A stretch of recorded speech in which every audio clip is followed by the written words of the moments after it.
네, 안녕하세요. 구독, 좋아요, 알림 설정 이거 봐주시고. 네, 가면을 또 바꿔봤어요. 제가 첫 시간에 말씀드렸죠. 제 가면을 쓰는 이유, 다른 거 없습니다. 관심 받고 싶어서 그래요. 그 조회수 안 올라가면 계속 쓸 거예요. 이거 보기 싫으시면은 좀 추천 좀 많이 해주세요. 오늘 들어갈 판례는 오늘도 헌재 판례입니다. 오늘은 사형제. 저희 가면 때문에 안경을 벗었어요. 그러니까 잘 안 보입니다. 중간중간에 막 이래도 좀 봐주세요. 사형제 첫 번째 판결 내린 게 1996년입니다. 이때 7대2로 이제 합헌. 이래서 합헌이 나왔어요. 결국 주문은 합헌.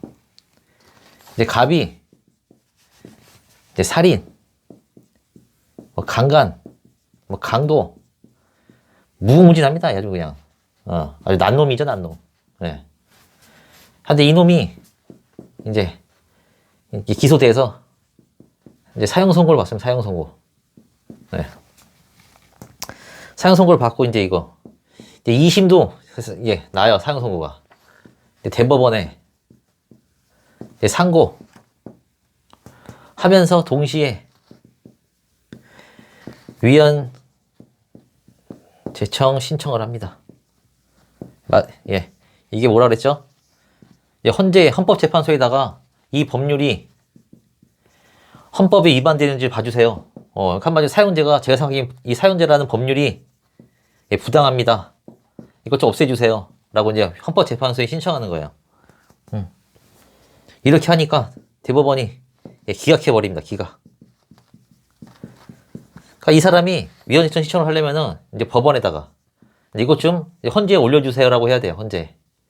근데 대법원이 싫어 해가지고 그냥 기각 때린 거예요. 기각을 때리면은 그다음 할 수 있는 게 68조 2항에서 이제 대법원이 기각했으니까 법원 거치지 않고 이제 갑이 헌법소원을 또 할 수 있어. 헌법소원을. 이게 받아들여져서 이제 헌재 판단이 나온 거예요. 근데 헌재도 마찬가지죠. 이 사형제가 옳다. 죽어라, 씨. 나쁜 놈이죠. 그래서 내가 매체 뭘 이렇게 했냐면은, 어떤 법률을 올렸냐면은, 사형 규정. 우리 형법 250조 1항 하고 이제 사형을 형의 종류로 규정한 거.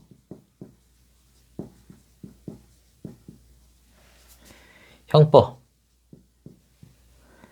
41조 1호. 그 다음에 사형, 집행, 방법을 규정한 거. 형법 66조. 참 많이 됐어요. 사형이 무섭긴 무섭나 봐요. 사형, 집행, 장소 규정한 거. 행정법 57조 1항 이 4개를 올렸습니다. 이게. 헌재는 이 2개는 합헌. 이거는 아예 각하. 판단하지 않겠다. 이 각하한 이유는 형법 66조, 행정법 57조 제1항은 사형이라는 형벌 집행의 방법과 장소를 정하는 규정에 불과하므로 그 위헌 여부에 따라 이 사건, 관련 소송 사건, 재판의 주문이나 내용 및 효력에 관한 법률적 의미가 달라지는 경우라고 볼 수 없다.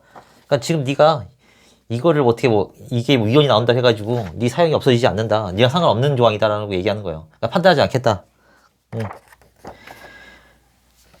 얘기했고 이제 이 2개를 판단해줘요. 이렇게. 첫 번째 41조 1호 이거 이 판단을 먼저 해줍니다. 첫 번째로 이거 41조 1호에서는 우선 간접적 규정이 있다고 그랬어요.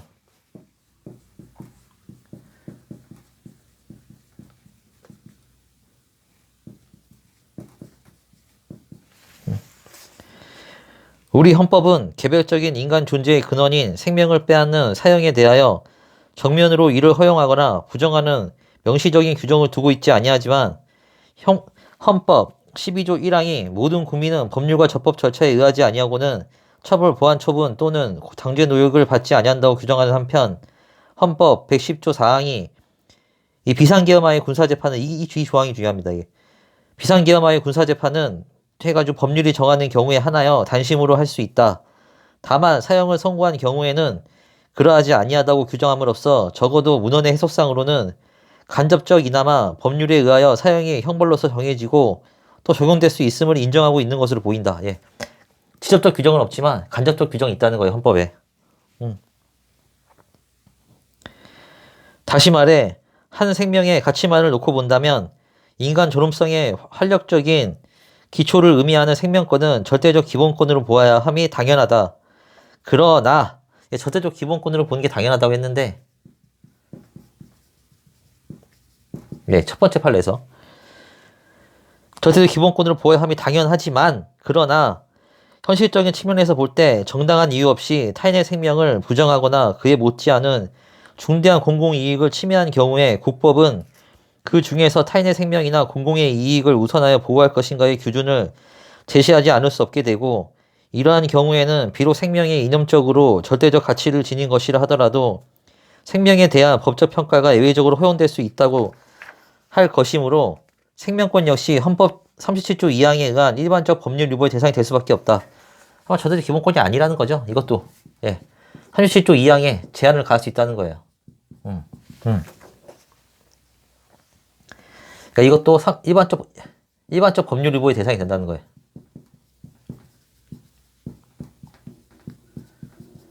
그러니까 한마디로 제한을 가할 수 있다. 이에 대해 청구인은 사형이란 헌법에 의하여 국민에게 보장된 생명권의 본질적 내용을 침해하는 것으로 되어 헌법 37조 2항 단서에 위반된다는 취지로 주장한다.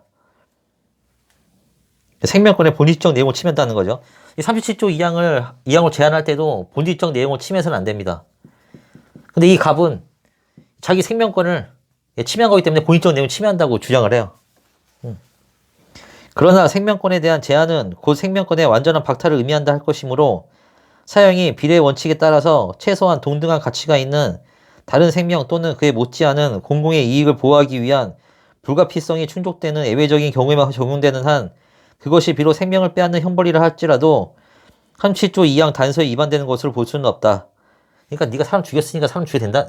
사람 죽였으니까 그만큼 이제 너희 죄는 심각하다는 거예요. 너희 죄가 너무 심각하니까 사형도 타당하다. 이거 몇 명을 죽인 거예요. 예. 따라서 사형은 이러한 측면에서 헌법상의 비례 원칙에 반하지 않는다 할 것이고 적어도 우리의 현행 헌법이 스스로 예상하고 있는 형벌의 한 종류이기도 하므로 아직은 우리 헌법 질서에 반하는 것이라고는 판단되지 않는다. 예. 47조. 아니, 41조 1호 판단하는 거예요. 그 다음에 이제 이거. 250조 1항. 이것도 똑같이 비례 원칙에 위반되지 않는다 그랬어요. 사형을 형벌의 한 종류로서 합헌이라고 보는 한, 아까 종류로 이거를 41조 1호를 합헌으로 보는 한, 그와 같이 타인의 생명을 부정하는 범죄 행위에 대하여 행위자의 생명을 부정하는 사형을 그 불법 효과의 하나로서 규정한 것은 행위자의 생명과 그 가치가 동일한 하나의 혹은 다수의 생명을 보호하기 위한 불가피한 수단의 선택이라고 볼 수밖에 없으므로 이를 비례의 원칙에 반한다고 볼 수 없어 헌법에 위반되는 것은 아니다. 라고 여기서 첫 번째 판단을 했습니다. 합헌으로. 이제 넘어가세요. 이제 두 번째. 96년에 나오고 이제 또 2010년에 사형제가 또 올라갑니다.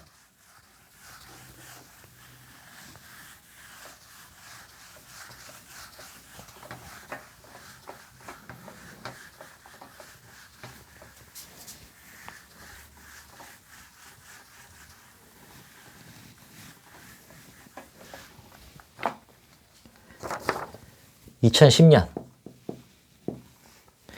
또 이제 이 갑이 또 더 대단합니다. 더 대단해. 뭐 2회에 거쳐서 뭐 4명을 죽이고 그 중에 뭐 이제 3명을 강간하고 이제 상해도 입히고 해서 이제 1심하고 2심에서 사형이 나옵니다. 사형이. 이제 여기서 이제 또 위헌 제청 신청해서 이제 헌재 판단을 구하죠. 여기서 얘는 첫 번째 110조 사항. 아까도 중요하다 그랬죠, 이거. 간접적 규정. 첫 번째 판례랑 비슷해요. 헌법 110조 사항은 피상계엄하에 군사재판은 군인, 군무원의 범죄 등의 경우에 하나여 단심으로 할 수 있되 사형을 선고한 경우에는 그러하지 아니하다고 규정하고 있다. 우리 헌법은 적어도 문헌의 해석상 사형제도를 간접적으로나마 인정하고 있다고 할 것이다. 네, 간접적으로 인정하는 간접적으로. 두 번째, 비례원칙 위반되지 않는다 그랬어요, 이것도.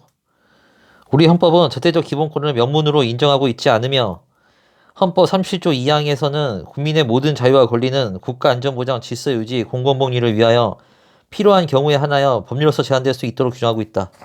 예, 절대적 기본권.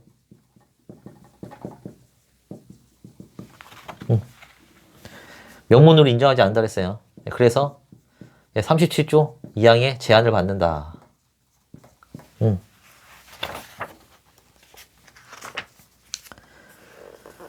사형제도는 생명권 제한에 있어서의 헌법상 비례 원칙도 위배되지 않는다. 입법 목적의 정당성 및 수단의 적합성을 보면 아까 말했죠. 목적의 정당성, 수단의 적합성, 침해의 최소성, 법의 균형성 이게 다 통과가 돼야 돼요. 과잉금지 원칙, 비례 원칙 하여튼 똑같은 얘기야. 예, 이걸 다 통과해야 이제 이게 원칙 이게 다 통과가 돼야 위반되지 않는 거예요. 하나라도 위반되면은 이제 그냥 위반입니다. 입법 목적의 정당성 및 수단의 적합성을 보면 일반 국민에 대한 심리적 위화를 통하여 범죄의 발생을 예방, 이를 집행함으로써 극악한 범죄에 대한 정당한 응보, 이러한 입법 목적은 정당하다고 할 것이고 궁극의 형벌인 사형은 위와 같은 입법 목적 달성을 위한 적합한 수단, 적합한 수단이라고 할 것이다. 피해의 최소성을 보면 여기를 판단하죠. 인간의 생존 본능과 죽음에 대한 근원적인 공포까지 고려했을 때 무기징역형 등 자유형보다 더 큰 위화력을 발휘함으로써 가장 강력한 범죄 억지력을 가지고 있다고 봄이 상당하다. 또한 잔혹한 방법으로 다수의 인명을 살해한 범죄 등 극악한 범죄의 경우에는 범죄자에 대한 무기징역형 등 자유형의 선고만으로는 형벌로 인한 범죄자의 법익 침해 정도가 당해 범죄로 인한 법익 침해의 정도 및 범죄자의 책임에 미치지 못하게 될 뿐만 아니라 이로 인하여 피해자들의 가족 및 일반 국민의 정의관념에도 부합하지 못하게 된다. 그죠?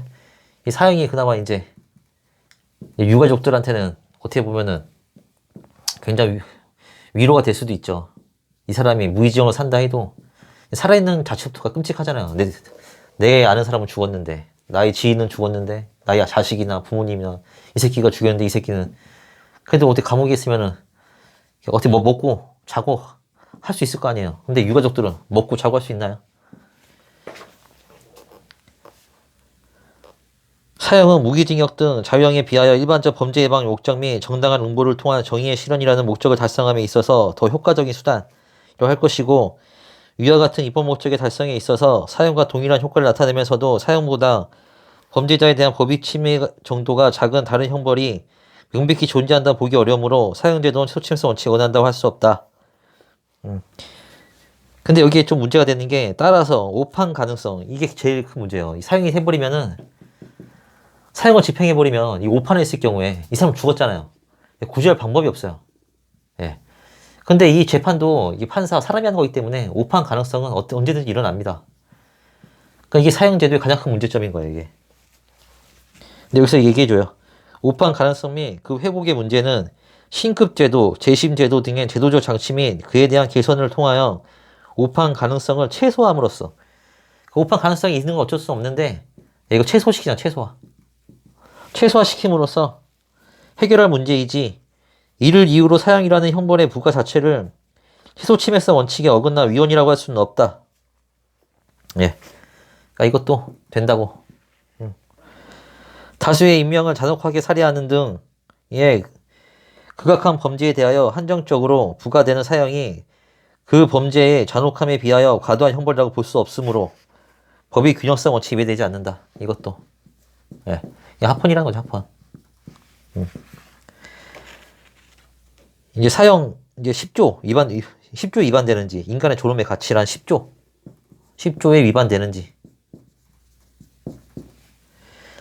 사형 제도는 무고한 일반 국민의 생명 보호 등 극히 중대한 공익을 보호하기 위한 것으로서 생명권 제한에 있어서의 헌법적 한계를 이탈하였다고 할 수 없는 이상 법관 및 교도관 등의 인간적 자책감을 가질 수 있다는 이유만으로 사형 제도가 법관 및 교도관 등을 공익 달성을 위한 도구로서만 취급하여 그들의 인간으로서의 존엄과 가치를 침해하는 위헌적인 형벌 제도라고 할 수는 없다. 그러니까 이 사형 제도를 내리면 법관이나 교도관들, 이게 인간의 존엄성이 훼손된다는 거죠. 그런데 아니다. 그래서 이제 뭐 합헌. 네. 결론적으로 사형제는 합헌. 지금까지 합헌. 사형제는 유지되고 있습니다. 네. 이것도 이제 시대의 흐름을 봐서는 언젠가 없어지긴 할 것 같아요. 네. 하여튼 오늘의 사형제 헌법재판소 판례 설명 여기까지. 구독, 좋아요, 알림 설정. 제가 가면을 벗는 그날까지 구독 많이 눌러주세요. 예. 이것도 봐주시고. 예. 그럼 오늘 설명 여기까지 하겠습니다. 수고하셨습니다.